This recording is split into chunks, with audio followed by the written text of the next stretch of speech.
ya.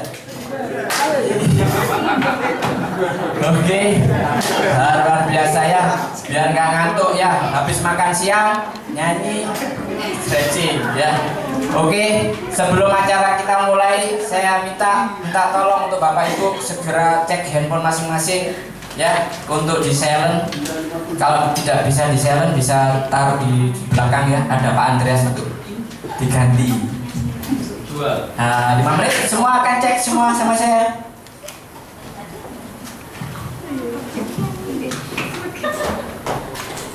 Ya sudah. Oke. Sudah Pak Halim. Saatnya kita akan acara pokok, yaitu mid-year review special meeting yang dibawakan oleh agency manager kita ya, Bapak Kandu. Beri plus. Selamat pagi. Apa kabar? Luar biasa, dahsyat, Fantastis. Yes. Wah, sudah makan siang? Hah? Belum? Kasihan dulu ya. Baik, hari ini kita adakan acara untuk mid-year review ya. Tentunya kenapa kita perlu mengadakan acara mid-year review? Karena nggak terasa kita udah jalan 6 bulan di bisnis, betul nggak? Siapa yang ikut goal setting di awal tahun? Di ruangan ini 1, 2, 3, 4, 5 6 orang aja yang ikut goal setting, yang lainnya nggak ikut. Semuanya baru ya? Oh, luar biasa. Ternyata banyak loh agent baru ya. Ya. Baik. Nah, jadi yang pertama tujuan kita acara hari ini adalah untuk mereview yang sudah melakukan goal setting tahun lalu, awal tahun ya. Di review kira-kira saya udah sesuai nggak on track dengan goal yang sudah saya canangkan di awal tahun ya. Nah, nggak terasa 6 bulan. Nah, Anda yang bisa evaluasi diri, itu yang pertama. Nah, yang kedua, bagi teman-teman yang baru bergabung ya setelah acara goal setting. Jadi waktu itu acara goal setting awal Januari. Setelah awal Januari, mungkin Anda nggak sempat ke goal setting, bisa pagi untuk melakukan goal setting di hari ini, di acara mid-year review ini. Oke? Nah, teman-teman, kita nggak terasa, betul ya, waktu berjalan begitu cepat. Kayaknya barusan mengadakan perayaan malam tahun baru. Ini udah mau lebaran. Biasanya kalau udah lebaran nggak terasa tahun baru lagi ya. Nah, sekarang pertanyaannya, apakah Anda sudah puas dengan pencapaian Anda sejauh ini? Belum. Kok banyak yang belum daripada sudah ya? Baik, saya akan sedikit review ya untuk menunjukkan Anda bagaimana pencapaian teman-teman kita. Nah, agent di tempat kita cukup banyak, jadi saya nggak mungkin membacakan satu persatu ya. Tapi saya minta applause-nya, saya akan tunjukkan nama-nama yang masuk jajaran top 10. Ya, top 10 ya. Kita lihat siapa aja yang top 10 ya. Jadi top 10 producer Harvest Agency tahun 2011 dari tanggal 3 Januari sampai tanggal 30 Juni ya. Nah, kita lihat yang peringkat 10 adalah Teresia Juwono dengan 7 case 97 juta. Yang peringkat 9 kita lihat adalah Rosianawati 107 688 550 13 case. Nah, luar biasa ya. Yang peringkat 8, nah Ibu Meli dengan 125 juta 400 ribu 13 case. Mana orangnya? Orangnya ada di sini. Wah, Ibu berdiri dong Bu, biar kenal yang lainnya. Nah, iya. Sebagai informasi tambahan, Ibu yang satu ini bukan masih nona ya, single. Jadi kalau bagi yang masih single, nah lowongan masih dibuka. Oke. Berikutnya yang nomor 7 kita lihat ya. Bapak Lim Effendi 131 900 ribu dengan 20 case.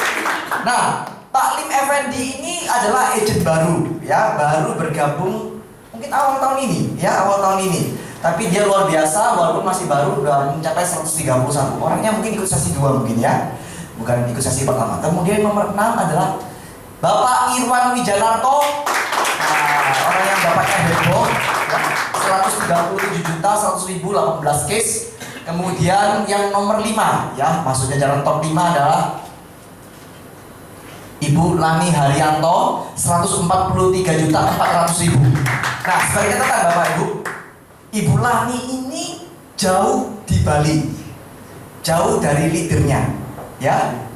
Nah, anda yang beruntung di Surabaya bisa ikut M3, ikut training. Bu Lani nggak pernah ikut M3, nggak ikut training ya, tapi beliau ini nggak pernah putus kontak dengan leadernya, terus belajar mandiri, tapi bisa 143. Jadi yang di sini sudah ikut M3, ikut training, kalau nggak bisa nyalip Bulani, aduh, Pak Agus yang ngomong ya, bukan saya. Oke, jadi kalau ada yang tersinggungnya sama Agus saja, bukan saya ya. Oke, yang nomor 4, Pak Hendro Setiaudin dari Mojokerto, 144.800.000 dengan 13 case ya. Aplausnya mana Pak Hendro? Nah, Bapak Ibu sebagai catatan ya, kemarin 2 minggu lalu kita udah mengadakan review di Mojokerto, di timnya Pak Hendro ini ya, Ibu Yuliana Samara. Nah di Mojokerto ini secara garis besar ada 3 grup yang saat ini yang beroperasi prudensial ya, yang beroperasi di Mojokerto. Yang pertama dari grup SB7 ya, dari Pak Sumsum itu kemarin Pak Ali Sastro ya, melalui unit manajernya Pak Andi. Yang kedua adalah dari MRT SB11 ya, bahkan sudah punya kantor. Dan yang ketiga adalah grupnya kita SB12 ya, di bawah pimpinannya Pak Hendro. Dan ternyata dari 3 grup ini kita patut bersyukur karena apa? Grupnya Pak Hendro ini yang paling besar omsetnya nomor 1 ya. Sudah 0,5 miliar lebih, ya 0,5 miliar ya. Dan kemudian yang nomor 3, nah ini siapa? Pak Yoman Cintoro ya, Cintoro 149.600. Ini juga dari Mojokerto. Dari Mojokerto. Ya, dari Mojokerto dan juga agent baru 16 case. Ya, masih agent baru. Yang nomor 2. Nah, yang ini yang bulan lalu membuat heboh. Siapa ya? Endaningse ya, 168.417 case. Yang 100 jutanya itu hanya kerja dari bulan lalu. Ya, Ibu Endaningse ini bergabung bulan Maret Januari, tapi baru produksi bulan Maret 2011 ya. Jadi bergabung 2011 Januari, baru produksi Maret 2011.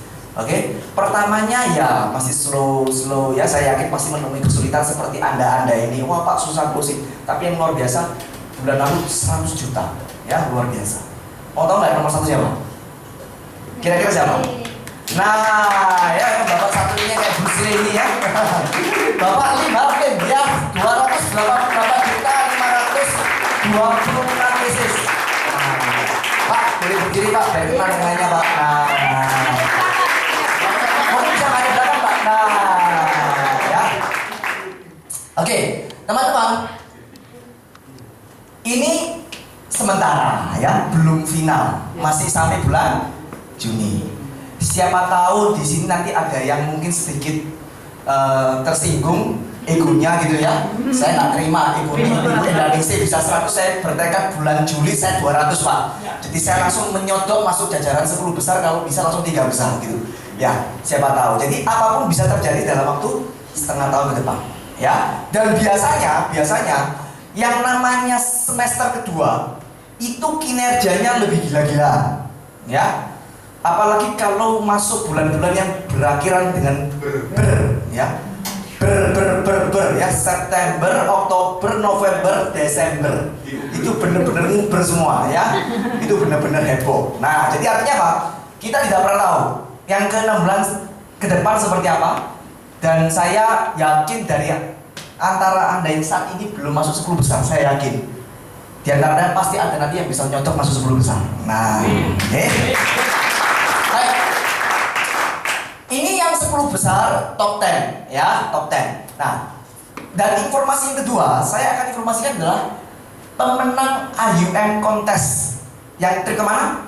Bali. Ke Bali. Nah, sampai tanggal 30 Juni pemenang sementara ya, pemenang sementara. Jadi kita masih di appraisal sampai tanggal 15 Juli ya, sampai tanggal 30 Juli pemenang sementara. Kita lihat ya, sebagai catatan tahun lalu dari grupnya kita, waktu itu kita masih bergabung di Trusty Agency. Grupnya kita kalau nggak salah mengirim 4 peserta ya. Kalau nggak salah waktu itu Pak Ari Gunadi, Ibu Rahma, kemudian Teresia, dan satu lagi Bu Ida ya. Nah, bagaimana dengan tahun ini? Masih pencapaian sementara. Oke, yang pertama adalah untuk kategori Bali plus Lombok. Nah, untuk kategori Bali Lombok itu berarti syaratnya adalah issued sampai bulan Maret berapa? 120 juta. Tapi finish sampai akhir tahun tes 180 ya. Nah, yang menang adalah yang pertama Pak Iman Cintoro dari Mojokerto. Sudah pasti berangkat. Yang kedua Pak Lim Harlim ya. Dari Lombok juga pasti menang. Nah, kemudian yang kategori kedua adalah hanya Bali. Jadi waktu itu sampai Maret belum 120 tapi bisa finish 180 ya. Dan sampai kemarin bulan Juni untuk sementara yang menang dari tempat kita adalah yang pertama Bapak Irwan Wijanarko. Yang kedua adalah Pak Hendro Setiaudin. Yang keempat ya, berarti sudah ngelakuin ya di sini ya. Yang kelima adalah Pak Lim Effendi. Dan yang keenam adalah habis. Masih ada lagi Bu? Semuanya 6. Satu lagi ya Pak? Oh ada satu. Bulani ya. Ketinggalan. Bulaninya menang ya. Jadi total 6 kita ya. 6 orang menang. Yang satu yang kelihatannya pasti menang ya. Tinggal kurang 8 juta api yaitu Ibu Endaningsi karena belum isut case-nya. Ya, jadi kita sudah kelihatan mata yang pasti sudah 6, yang satu tinggal isut jadi 7. Oke. Nah, ini masih ada berapa hari?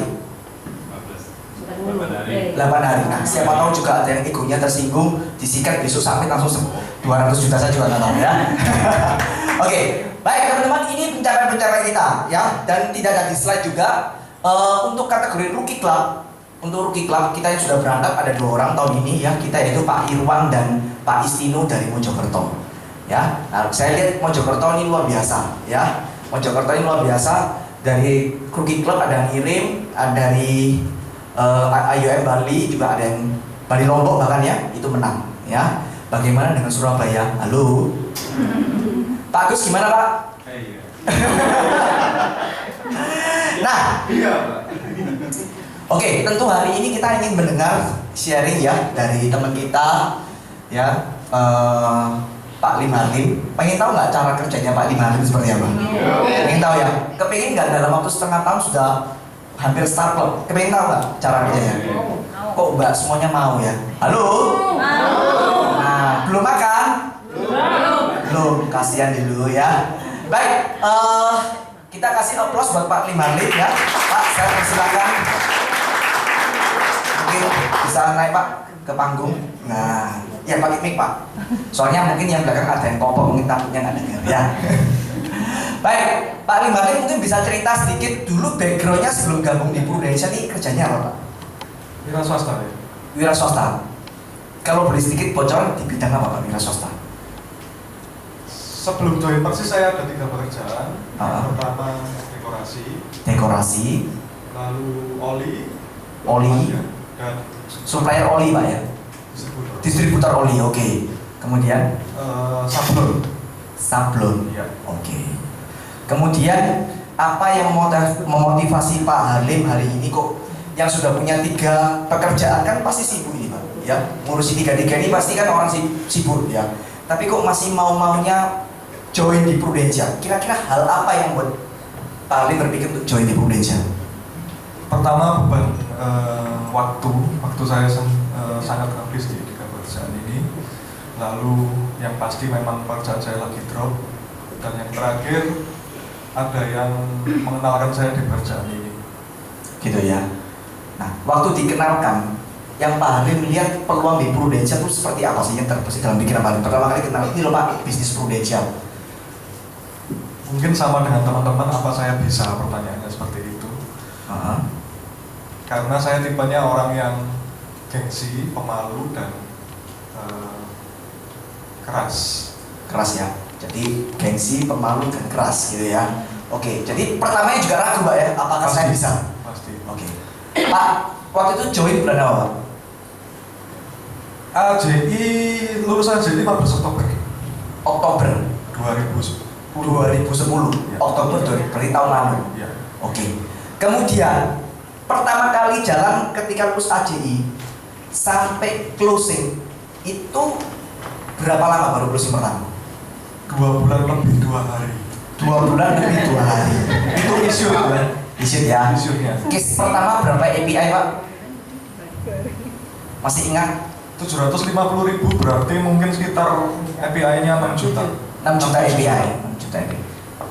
Yang dirasakan dari 2 bulan itu jujur Pak ya, sama teman-teman, perasaannya bagaimana? Susah atau bagaimana? Malu, Pak. Malu. Oke. Malunya gimana? Jadi setiap, ya mungkin saya pernah sharing ke teman-teman atau yang lain juga, setiap kali telepon orang mungkin dongakno gak diangkat gitu. Wong emak tuh selamat, orangnya sibuk syukur. Dan sebelum saya masuk ke materi bahwa saya mau cerita soal rekening, itu saya ngobrolnya sama dia di telepon mungkin setengah jam, lalu ngomong saya mau cerita rekening, ditolak cuma 1 menit saya tutup. Jadi terlalu banyak basa-basi, Pak. Jadi ngobrolnya sudah panjang lebar. Ya, tanya keluarganya, tanya semuanya, kerjaannya semua, tapi ngomongnya ke prudensial, enggak gini. Oh iya sudah, terima kasih. Jadi yang 29 menit itu sia-sia gitu ya. Oke. Uang pulsa terus Pak. Gitu ya. Dan saya ingat tiap pagi,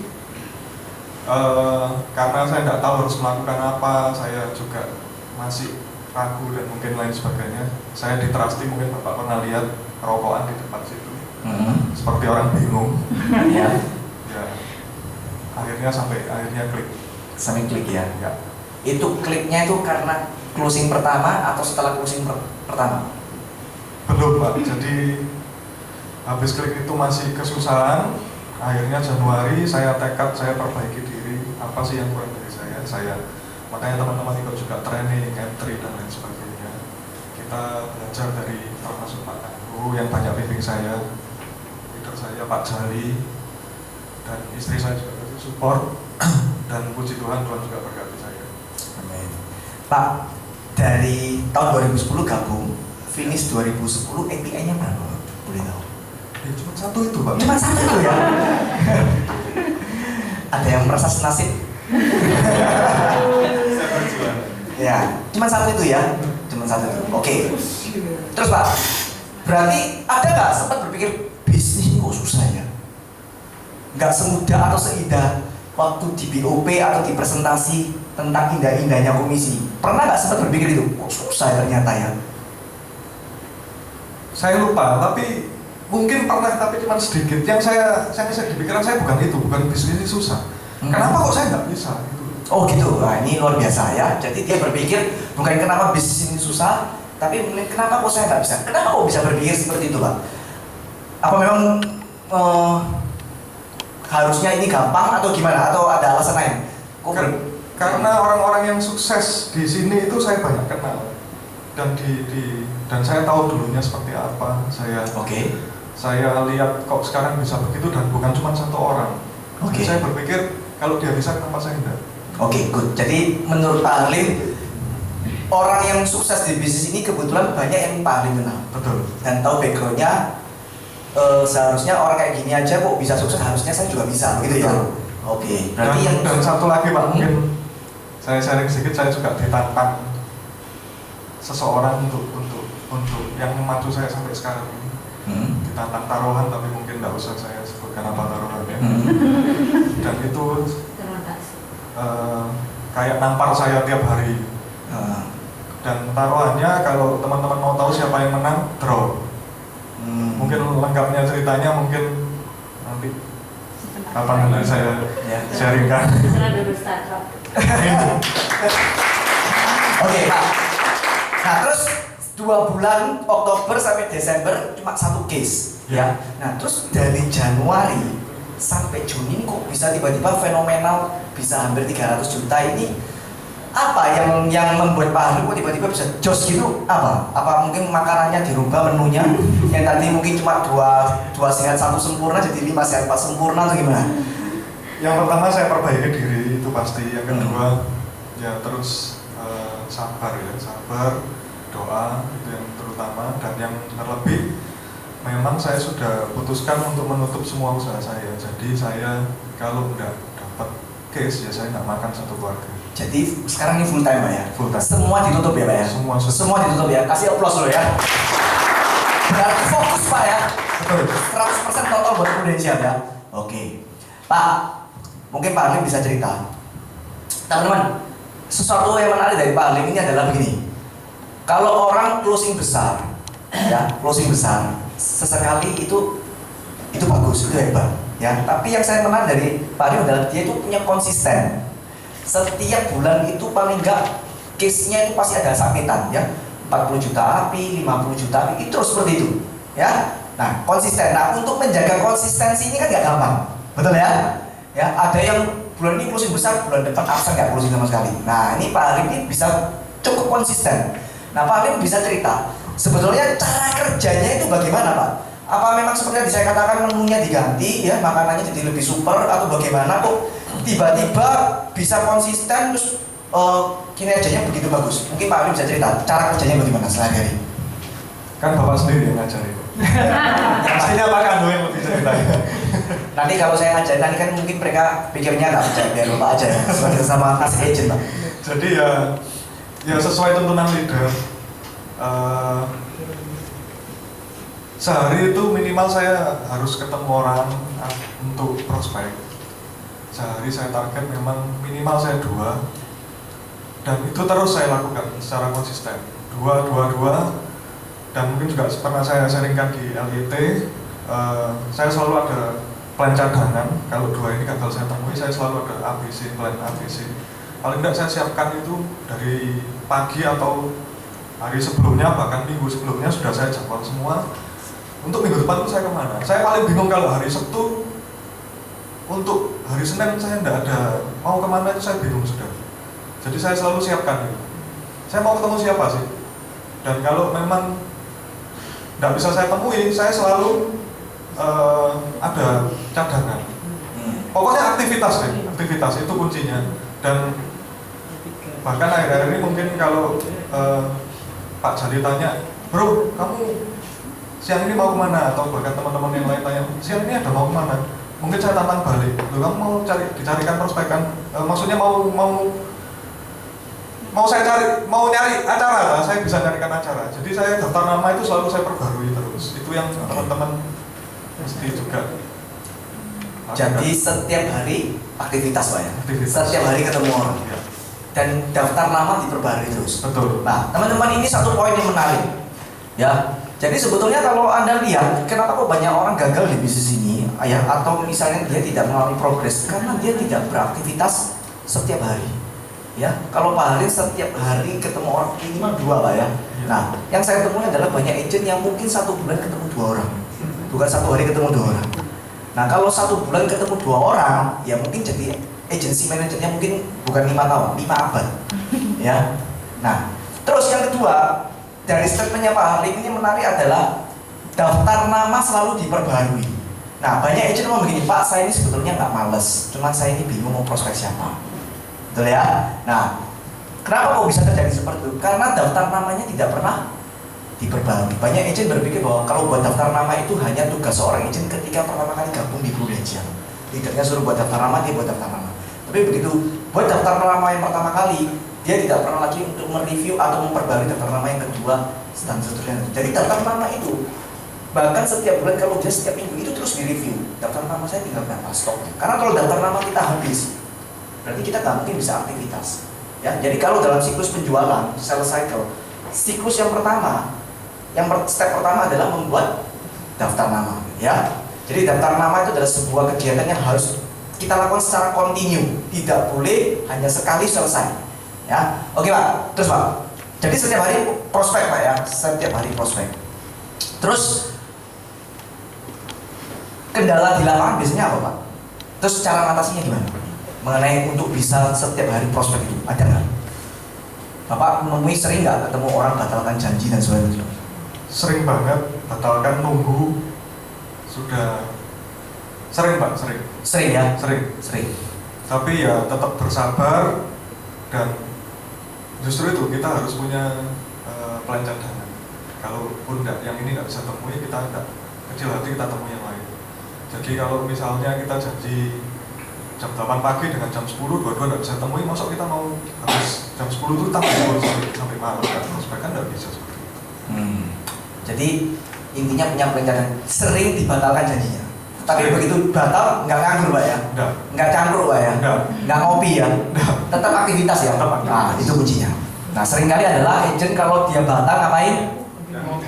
Ngopi itu tadi betul ya, nyangkruk. Tapi Pak Halim ini yang menarik, ketika batal prospek, dia tidak pasrah, tapi dia mencari cara bagaimana tetap aktivitas. Itu kuncinya. Nah, banyak agent adalah ketika dia nasabah membatalkan, dia stop untuk beraktivitas, pulang ke rumah, ya, atau ke kantor mungkin, tapi ya cangkruk dan sebagainya, ya, seperti itu. Oke Pak, terus Pak Alim ini bisa closing segitu banyak case-nya, apakah tidak pernah mengalami penolakan?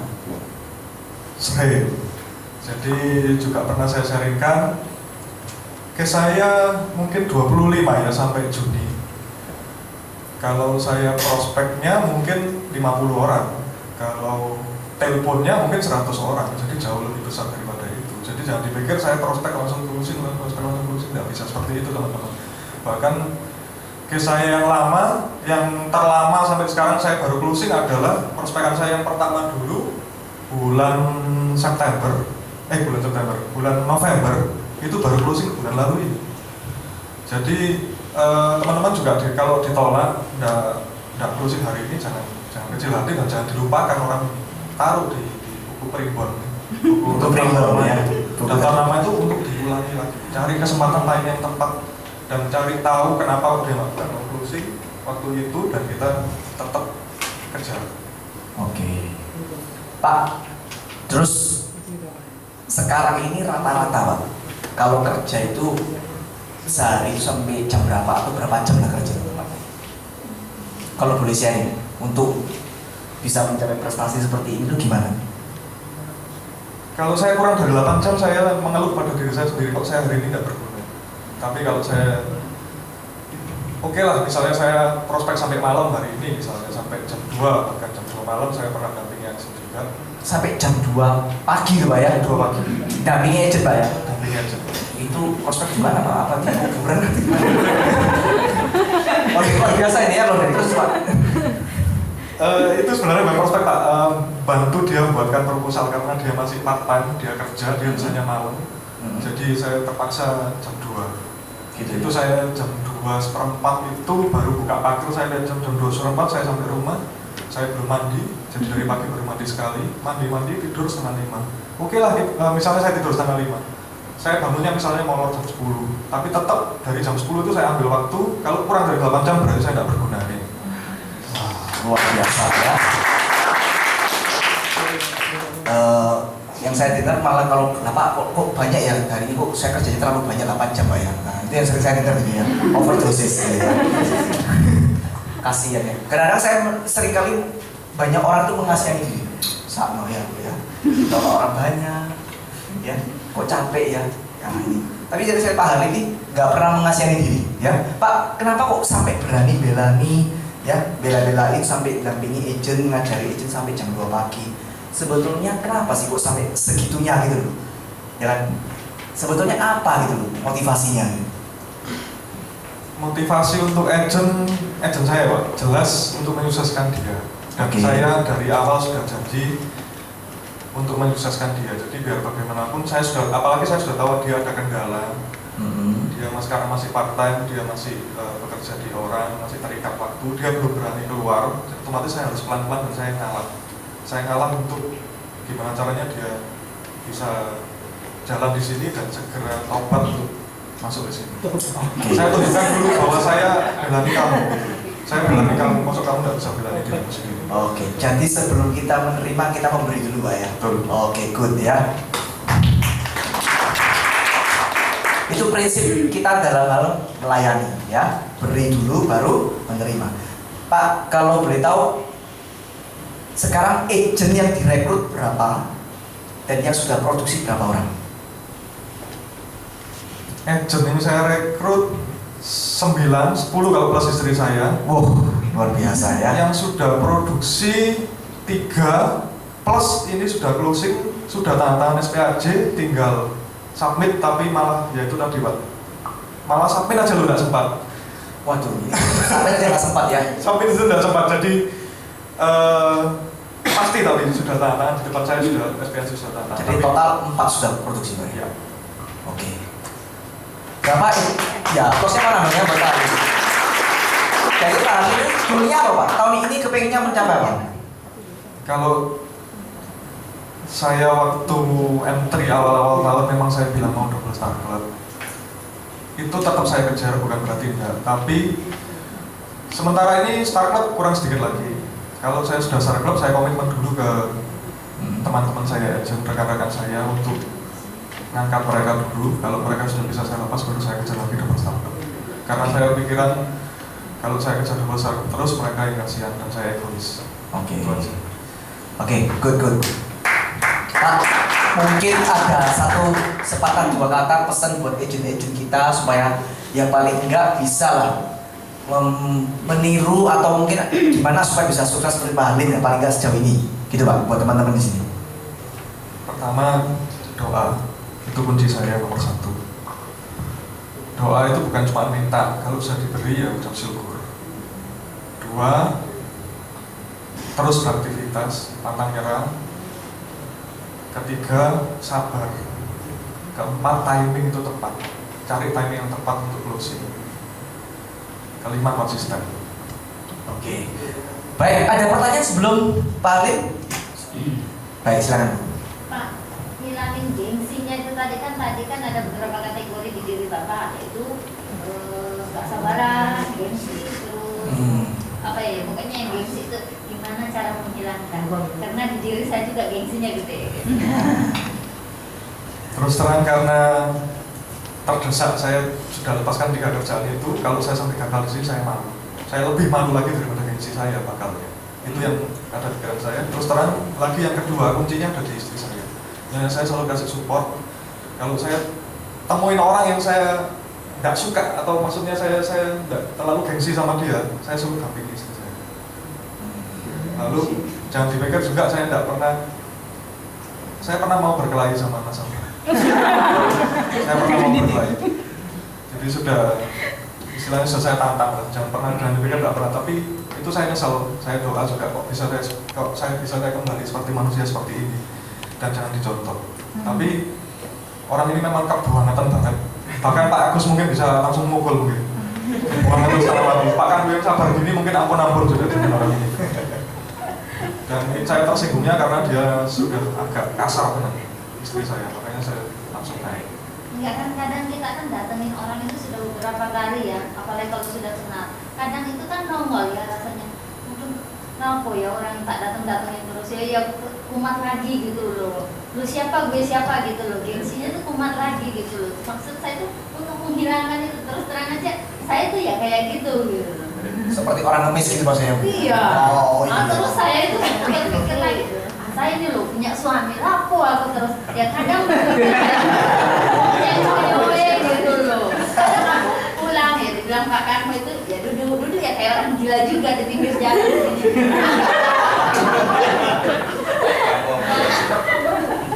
Kalau boleh tahu suaminya sudah join ke Prudent? Belum. Tidak mau. Belum makan dulu. Kalau saya lebih gengsi waktu yang pertama itu lebih berat lah gitu ya. Tapi setelah yang kedua dan ketiga kan dia sudah tahu saya di Prudent dan tinggal lagi. Tapi bukan berarti juga nggak pernah. Saya mikir pernah nggak, saya sudah pernah. Karena saya kejar terus kalau modelnya diacukan gitu kan mungkin ya. Iya. Ya sudah, istilahnya saya nggak suruh maju dulu. Saya pura-pura di mobil, utak-utak apa gitu. Setelah dia ngobrol baru saya masuk. Tapi ya nggak selalu seperti gini. Kuncinya banyak beraktivitas, pasti gengsinya hilang. Ilmu semakin tinggi, maksudnya semakin expert ya, menguasai produk, gengsi pasti hilang. Gitu. Jadi kita pikir apa sih yang mau dia tanya, saya bisa semua kok. Kita gengsi kalau dia itu nanya kita nggak bisa apa-apa itu. Kita nggak bisa jawab, itu baru malu. Dengan kata lain berarti kamu harus beraktivitas. Betul. Tambah sering ketemu orang yang kita semakin sering ketemu orang, semakin banyak ketemu orang, tipenya kan aneh-aneh. Nggak selalu tipe yang sama. Dan itu makin meningkatkan percaya diri kita. Apalagi dengan ilmu yang dari sekian banyak orang itu, kita sebenarnya bukan cuma dia yang belajar sama kita belajar sama dia. Kita itu belajar dari nasabah, bukan cuma nasabah yang belajar dari kita. Setiap apa yang diomongkan dia tidak berhubungan dengan potensial, dengan hidupnya dia. Kita finding itu kan dia yang bercerita ke kita belajar sama dia. Oke, good. Gimana Bu? Terpuaskan? Pasti lah, media itu pasti tumbuh sendiri. Kalau semakin sering beraktivitas pasti tumbuh. Yang menarik dari statementnya Pak Harim adalah gengsi itu mungkin kita punya ya, sedikit banyak pasti kita punya gengsi. Tapi kita harus ingat ketika kita gagal itu malunya tuh lebih daripada gengsi. Ya, tinggal ditimbang-timbang aja ya. Dan saya kasih satu tips Bu. Saya ingat katanya Pak Husin. Ingat Pak Husin, kalau supaya nggak gengsi, serajin-rajin makan rebung. Ya supaya apa? Rainya jadi rai gede. Ya. Ya, itu katanya Pak Husin, ya nggak tahu benar. Oke, ada pertanyaan lain untuk Pak Halim? Ya, gimana Bu Yuli? Pak Halim, nasabahnya itu backgroundnya apa Pak? Maksudnya apakah kliennya kan begitu? Maksudnya dari sejarah sudah punya banyak klien atau pernah ada yang cenderung orang nggak kenal? Itu kebanyakan seperti apa Pak? Apa cara berbaur dengan nama juga kan? Kadang kayaknya udah habis kita udah kesini tapi kok Halim masih bisa. Gimana Pak? Siapa ya? Campur kalau yang nasabah saya ini campur, ada yang dari klien saya, ada teman, ada saudara, ada bahkan saudara saya baru dapat satu. Jadi nggak selalu mungkin kita berharap ke sesuatu yang wah ini enak tapi pasti dapat begitu. Jadi kelihatannya orang ini enak tapi malah nggak closing. Kelihatannya yang orangnya yang aneh-aneh itu malah closing. Jadi sabar dan timing. Kalau daftar nama saya, ya itu kita perbarui dari teman, relasi, dari referensi, dari macam-macam teman SD, SMP itu soal itu. SD, SMP, SMA, kuliah, pekerjaan. Sebenarnya sih tidak bisa habis. Sebenarnya kalau menurut saya, kalau kita mau rajin kali. Dan sampai sekarang saya belum pernah cold call. Orang yang belum dikenal saya sampai sekarang belum pernah. Jadi semua orang yang sudah pernah dikenal, Pernah saya kenal. paling enggak referensi. Betul. Nah, teman-teman sebagai catatan, ya, memang dalam teknik selling itu sangat disarankan tidak melakukan cold call terlebih dahulu. Disarankan, ya, bukan berarti cold call itu salah, tapi tidak disarankan. Lebih baik kita menggarap atau menawarkan produk ini kepada natural market, itu orang-orang yang sudah kita kenal sebelumnya. Ya, itu jauh lebih mudah. Karena apa? Karena orang dari survei membuktikan orang membeli sesuatu itu karena yang dibeli sebetulnya bukan produknya yang paling penting, bukan karena company-nya, tapi yang dibeli sebenarnya adalah siapa yang menawarkan produk itu. Ya, jadi kita ini adalah produknya sesungguhnya. Oke? Nah, jadi faktor siapa kita ini itu yang membuat orang bisa mengambil sebuah keputusan dia mau membeli. Oke? Nah, oleh sebab itu butuh namanya faktor trust dulu, ya. Faktor trust. Nah, kalau kita menawarkan pada orang-orang yang kita kenal itu jauh relatif lebih mudah daripada ke cold call, ya. Tapi case by case memang ada cold call yang begitu cepat dia percaya, ya kita bersyukur. Nah, yang kedua, kalaupun misalkan Anda hari ini tidak punya kenalan terlalu banyak di natural market, Anda bisa memang melakukan cold call. Tapi disarankan walaupun Anda start dari natural market maupun start dari cold call, ujung-ujungnya harus bermain di mana? Referensi, ya. Orang yang kita kenal, kita garap, kita tawari produk ini, tapi lama-lama juga bisa habis, betul kan? Nah, supaya nggak habis, caranya gimana? Minta referensi sama natural market kita. Waktu kita kalau memulai dari cold market, dari cold call, ya, orang yang kita kenal, kalau ada 1, 2, 3, 4 yang closing, mulai kita juga minta referensi sama orang-orang yang dari cold call ini. Ujung-ujungnya kita bermain di referensi, ya, seperti itu. Oke, cukup jelas? Mungkin ada pertanyaan, satu pertanyaan terakhir untuk Pak Halim. Dikasih satu pertanyaan kok menengah ya. Kayaknya ini sudah. Oh, bagus ya, Pak. Bagus. Dari 25 case itu kan pasti ada satu case yang benar-benar membutuhkan konsen yang benar-benar tinggi gitu ya, Pak Halimnya. Cara atasnya gimana? Bisa cerita nggak? Sedikit aja, jangan terlalu panjang. Yang dari sekian banyak itu kan ada yang benar-benar alot gitu loh, alot yang membuat Pak Halim itu benar-benar konsentrasinya benar-benar sama dia. Gimana caranya? Menyita tenaga, waktu, pikiran, gitu Pak ya. Tapi gimana cara mencatatnya kok bisa? Perasaan. Langsung closing gitu. Oke, gimana Pak? Ada nggak? Saya masih ingat-ingat yang mana yang alat gitu. Intinya saya enggak ingat persis kecuali saya harus lihat itu yang mana yang paling awal. Tapi saya juga pernah untuk seperti yang Pak Agus katakan itu, saya terfokus sama satu orang karena saya anggap dia big case dan butuh perhatian ekstra. Tapi toh kenyataannya sampai hari ini misalnya tidak closing, ada satu juga yang seperti itu. Saya tidak mau terfokus sama dia aja. Pernah sih saya sempat terfokus seperti itu, jadi semua janji-janji saya ini nunggu ini orang satu ini. Tiap pagi saya telepon, dia bilang nggak bisa, baru saya bikin janji yang lain. Tapi lama-kelamaan saya goblok sendiri kalau nunggu dia. Jadi selalu akhirnya bukan saya tinggal, tapi saya next dulu. Bukan, maksudnya orang itu fokus tapi Bapak kan butuh waktu lama. Terus ada orang itu bisa closing sama Bapak gitu loh. Terus apa yang membuat orang itu akhirnya sekian waktu lama kok bisa langsung closing? Sabar dan timing kalau itu. Sabar dan timing. Sabar dan timing. Jadi jangan terfokus sama dia aja, tapi jangan ditinggal. Oke, good. Jadi istilahnya waktunya tuh nggak hanya tersita pada dia aja. Betul ya. Nah teman-teman ini menarik ya, hati-hati terjebak pada calon nasabah yang bisa closing big case. Kadang-kadang kalau ada nasabah yang kira-kira bisa closing big case, terus kita menaruh harapan dan perasaan kita kepada hanya satu nasabah ini. Ya, setiap hari dipikirin, setiap hari didoakan, ya kan? Setiap hari disabangi, gitu ya. Enggak closing gitu ya. Ya kan? Syukur-syukur kalau ujung-ujungnya closing. Nah, kalau nggak closing, wah ini bisa-bisa kalau bisa baik hilang gitu ya. Nah hati-hati. Yang benar adalah jangan jadi tipikal pemburu. Ya katanya Pak Andi Guyanto, jangan jadi agent tipikal pemburu. Satu diburu terus, tapi jadilah tipe petani, menabur yang banyak.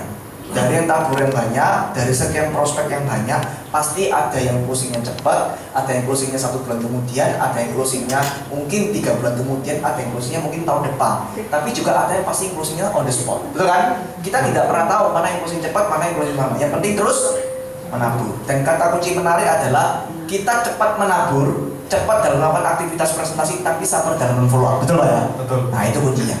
Oke? Baik. Karena waktunya udah mepet ya, saya ucapkan terima kasih buat Pak Harlim dan saya yakin goal-goalnya bisa tercapai ya. Oke, terima kasih Pak.